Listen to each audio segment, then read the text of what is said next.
আমি যদি আপনাকে প্রশ্ন করি যে আপনি সোশ্যাল মিডিয়াতে দিনে ঠিক কত ঘন্টা সময় দিচ্ছেন, তাহলে আপনি হয়তো কয়েক সেকেন্ড সময় নেবেন এবং তারপরে বলবেন যে আমি তো অনলাইনে প্রায় এত ঘন্টা সময় থেকেই যাই।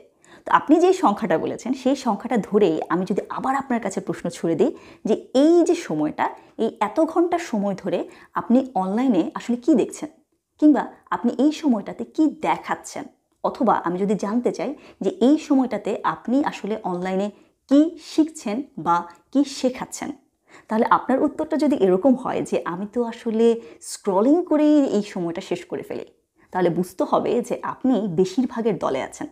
আমরা বেশিরভাগ মানুষই অনেক দিন ধরেই বলা চলে অভ্যাস বলি বা বদভ্যাস বলি, স্ক্রলিং করেই সোশ্যাল মিডিয়াতে আমরা অনেক অনেক সময় নষ্ট করে ফেলি। তো এই যে সময়টা আমরা সোশ্যাল মিডিয়াতে দিচ্ছি, কোনো কিছু শিখছি না, কোনো কিছু শেখাচ্ছি না, কোনো কিছু তেমন উল্লেখযোগ্যভাবে দেখছিও না, আবার দেখাচ্ছিও না, এই অভ্যাসটাকে বা বদভ্যাসটাকে কীভাবে আমরা একটুখানি হলেও পরিবর্তন করতে পারি, বা সোশ্যাল মিডিয়াতে যেই সময়টা আমরা দিচ্ছি সেই সময়টা থেকে কীভাবে আমরা একটু হলেও ভালো আউটকাম পেতে পারি, সেই ব্যাপারেই আজকের এই ভিডিওতে কথাবার্তা হবে। এবং এই ব্যাপারে কথা বলতে যিনি আমাকে সাহায্য করেছেন তার নাম হচ্ছে অস্টিন ক্লেয়ন। অস্টিন ক্লেয়ন সোশ্যাল মিডিয়াকে কাজে লাগানোর ব্যাপারে একটা চমৎকার বই লিখেছেন এবং বইটার নাম হচ্ছে শো ইয়োর ওয়ার্ক। এই বইটাতে মোট 10টা চ্যাপ্টার আছে এবং প্রত্যেকটা চ্যাপ্টারই চমৎকার বলা চলে। তো 10টা চ্যাপ্টার নিয়ে নিশ্চয়ই আমি কথা বলবো না, আমি কথা বলবো হয়তো বা 2-1টা চ্যাপ্টার নিয়ে। তার মধ্যে একটা প্রথম যে চ্যাপ্টারটা এই বইটার, সেটার নাম হচ্ছে you don't have to be a genius. আপনি হয়তো বা বলবেন যে হ্যাঁ, আমি স্ক্রলিং করি সোশ্যাল মিডিয়াতে, কেন? কারণ আমার দেখানোর মতো কিছু নেই, আমার শেখানোর মতো কিছু নেই। কথাটা কিন্তু সত্য না। আপনি যেই হন না কেন, আপনি একজন স্টুডেন্ট হন কিংবা আপনি একজন চাকরিজীবী হন, আপনার যে কাজকর্ম যেটা আপনি শিখলেন আজকে, সেটা আপনি যাই হোক না, আপনি একটা বই পড়লেন, সেই বইটা কেমন ছিল, একটা মুভি দেখলেন, সেই মুভিটা কেমন ছিল, কেন এই বইটা আমার পড়া উচিত, কেন এই মুভিটা আমার দেখা উচিত, সেটা আপনি বলতে পারেন। আপনি হয়তো বা ভালো ছবি আঁকেন, আপনি হয়তো বা ভালো গান গান, কিংবা আপনি হয়তো বা একজন নৃত্যশিল্পী, আপনি যেই হন না কেন, আপনার প্রতিদিনকার যে কাজকর্ম, প্রতিদিনকার আপনার যে প্র্যাকটিস করছেন, সেগুলো, এই খণ্ড খণ্ড কাজগুলো যখন আপনি শেয়ার করতে থাকবেন অনলাইনে, তখন এটা কিন্তু একটা পাবলিক প্লেস। চাইলেই আপনি অনেক মানুষের নজর নিয়ে নিতে পারছেন, আকর্ষণ করতে পারছেন। তো এখন আপনি যখন অনলাইনে জিনিসগুলো রাখবেন, প্রতিদিনই যখন আপনি রাখবেন নিজের ছোট ছোট কাজকর্ম, তখন এই যে কাজগুলো, এগুলো যারা পছন্দ করে, যারা এগুলোর সাথে রিলেটেড, যারা নিজেরাও এসব কাজের সাথে অন্তর্ভুক্ত আছে, সংশ্লিষ্ট আছে, তারা আপনাকে খুঁজে নেবে। এই বইতে একটা চমৎকার কথা আছে এরকম যে আপনি কখনোই আপনার অডিয়েন্সকে খুঁজে নেন না, আপনার অডিয়েন্স সবসময় আপনাকে খুঁজে নেয় বা আপনার কাজকে খুঁজে নেয়। তো কিভাবে খুঁজে নেবে আপনি যদি আপনার কাজকে ড্রয়ারের ভিতরে তালা মেরে রেখে দেন? যেখানে আমাদের কাছে চাইলে অনেক অনেক মানুষের কাছে পৌঁছে যাওয়ার অ্যাবিলিটি আছে এখন, ঠিক আছে? ইন্টারনেট একবারে পাবলিক একটা পোস্ট দিলে যে কোনো মানুষের কাছে আমার যে কোনো কথা পৌঁছে যাচ্ছে। সেখানে কেন আমরা আমাদের কাজকর্মকে ড্রয়ারের ভিতরে রেখে দেব? কেন আমরা যা শিখলাম আজকে তা কেন আরেকজনকে শেখানোর জন্য সেটা বলবো না? আরেকজনকে কেন সুযোগ করে দেব না?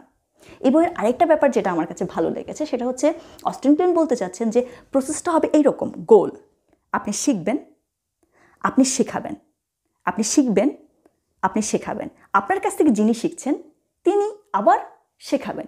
এভাবে আমরা একটা জিনিস শিখব এবং শেখাবো, এভাবে করে জ্ঞানটাকে আমরা ছড়িয়ে দিতে পারি, আমাদের কাজকর্মকে আমরা ছড়িয়ে দিতে পারি।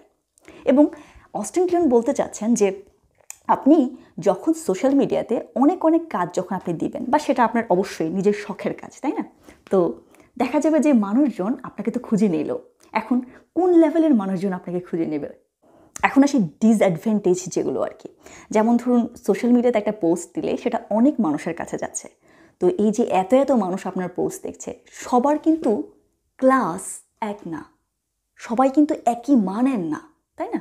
তো কোন লেভেলের মানুষ আপনার পোস্টে কমেন্ট করেছে সেটা আপনি কমেন্ট দেখেই বুঝতে পারবেন, ঠিক আছে? আপনি যখন পাবলিক প্লেসে একটা কথা বলবেন, একটা জিনিস যখন আপনি শো করবেন, তখন আপনাকে সবসময় প্রস্তুত থাকতে হবে the good, the bad and the আগলির জন্য। 3 রকমেরই আপনি প্রতিক্রিয়া পাবেন এবং 3টার জন্যই আপনাকে রেডি থাকতে হবে। বুঝতে পারছেন তো আমি কোনটা নিয়ে কথা বলছি? মানে হচ্ছে আপনার কমেন্ট বক্সে যখনই একটা শেডি কমেন্ট আসবে, তখনই আপনি সেটাকে সুন্দর করে তুলে ফেলে দেবেন ডাস্টবিনে, এবং যেই ব্যক্তি এই বাজে কমেন্টটা করেছে তাকেও ডাস্টবিনে ফেলে দেবেন, ব্লক লিস্ট, ঠিক আছে? কারণ হচ্ছে যা কিছু সুন্দর তা সবার জন্যই সুন্দর, আর যা বিশ্রী তা সবার জন্যই বিশ্রী, এবং বিশ্রী জিনিস নিয়ে কিন্তু ঘাটাঘাটি করতে হয় না। এই যে ব্যাপারটা, আপনি কেবল শো করবেন অনলাইনে আপনার কাজকর্ম, কিন্তু সেটার বিপরীতে কী কী প্রতিক্রিয়া আসবে এবং সেটাতে আপনি কী প্রতিক্রিয়া দিবেন, এই যে ব্যাপারগুলো সব কিছু নিয়ে এই বইটাতে মোটামুটি চমৎকার একটা আলোচনা আছে। এবং এই বইটার আরও একটা চমৎকার লাইন যেটা আমার খুব ভালো লেগেছে, সেটা হচ্ছে যে অস্টিন ক্লেটন বলেছেন যে আপনি আপনার যে কমেন্ট বক্স বা আপনার কাজকর্মের বিপরীতে যে কমেন্টগুলো আসবে, যে প্রতিক্রিয়া আসবে, সেগুলো কিন্তু আপনার নিয়ন্ত্রণে নেই। আছে কি না, এটা একটা পাবলিক প্লেস, যে কেউ যে যা কিছু তাই বলে যেতে পারবে, কিন্তু আপনি এই প্রতিক্রিয়ার বিপরীতে কী প্রতিক্রিয়া দিচ্ছেন, অর্থাৎ আপনার নিজের উপর নিজের নিয়ন্ত্রণ আছে, তাই না? তো এটা দিয়ে হচ্ছে শো করে যে আপনি আসলে কেমন মানুষ। The good, the bad and the ugly, তিনটার জন্যই আপনি যখন রেডি, অর্থাৎ আপনি যখন পাঞ্চ নেওয়ার জন্য প্রস্তুত, যে চ্যাপ্টারটা নিয়ে আমি এখন কথা বলছি সেটার নাম হচ্ছে learn to take a punch. This is the most important chapter of this book আমি বলবো, এবং এটা খুবই খুবই চমৎকার একটা চ্যাপ্টার। এটা যখন আপনি আসলে নিজের মধ্যে আয়ত্ত করে নিতে পারবেন, তখন দেখবেন যে আপনার কোনো রকম কোনো সমস্যা হচ্ছে না। সোশ্যাল মিডিয়াকে কাজে লাগিয়ে আপনি আপনার কাজকর্ম শেয়ার করে আপনার অডিয়েন্স গুছিয়ে নিতে আপনার আর কোনো রকম কোনো ধকল পেতে হচ্ছে না, কারণ আপনি আগে থেকেই প্রস্তুত 3 রকমের কমেন্টের জন্য, 3 রকমের প্রতিক্রিয়ার জন্যই। তো এই যে ব্যাপারগুলো, অর্থাৎ শুরু থেকে কিভাবে আমরা শেয়ার করব এবং কতটুকু শেয়ার করব, কিভাবে করলে আপনার অডিয়েন্স আপনাকে খুঁজে নিবে এবং কোন কোন কাজগুলো আমরা করব না, কিভাবে আমরা প্রতিক্রিয়া করতে পারি ইত্যাদি সব কিছু নিয়ে সোশ্যাল মিডিয়াকে ভালোভাবে ব্যবহার করার জন্য, নিজেদের সেলফ প্রমোশন সেটার জন্য ব্যবহার করার জন্য এই বইটাতে চমৎকার আলাপ আলোচনা আছে। এবং এই বইটা খুব পছন্দের 2টো পেজ আমার কাছে। মানুষ বলে যে এই বইয়ের পছন্দের উক্তি কিংবা এই বইয়ের পছন্দের চ্যাপ্টার, হ্যাঁ, কিন্তু আমি 2টো পেজের কথা বলতে চাই। একটা পেজে অস্টিন ক্লেটন করেছেন কি, ডে 1 লিখে একটা ক্রস দিয়েছেন, অর্থাৎ আপনি যখন প্রথম দিনে আপনার কাজ শেয়ার করবেন তখন সেটা একটা কাজ, একটা ক্রস, কিন্তু যখন 1 মাস হবে, 30 দিন বা 31 দিন, তখন দেখুন জায়গাটা কতটুকু হয়। এবং পরের পৃষ্ঠা যখন আপনি উল্টাবেন, অমনি আপনি দেখবেন যে 365 দিন বা 1 বছরে আপনার কতগুলো কাজ জমা হয়। এবং একটা কাজ যখন আপনি বারবার করতে থাকবেন, খুব স্বাভাবিকভাবে আপনি আস্তে আস্তে আগের কাজটার চেয়ে পরের কাজটাতে ভালো করবেন এবং আপনি স্কিলড হয়ে উঠবেন। এই যে ব্যাপারটা, প্র্যাকটিস করারও একটা জায়গা হয়ে যায় এখানে আমাদের। এবং শেষ করে দিচ্ছি আজকের আলোচনা এই বইটা নিয়ে। শেষ করছি আমার খুব পছন্দের একটা ডায়লগ দিয়ে, সেটা হচ্ছে যে be so good they can't ignore you. আপনি যখন কাজ করতে থাকবেন, আপনি যখন শেয়ার করতে থাকবেন, নিজের কাজকর্ম যখন দেখাতে থাকবেন, তখন একটা সময় আপনি আসলেই এতটাই স্কিলড হবেন, খুব স্বাভাবিক, একই কাজ বারবার করছেন, আপনাকে আসলে মানুষজন ইগনোর করতে আর পারবে না। ঠিক আছে?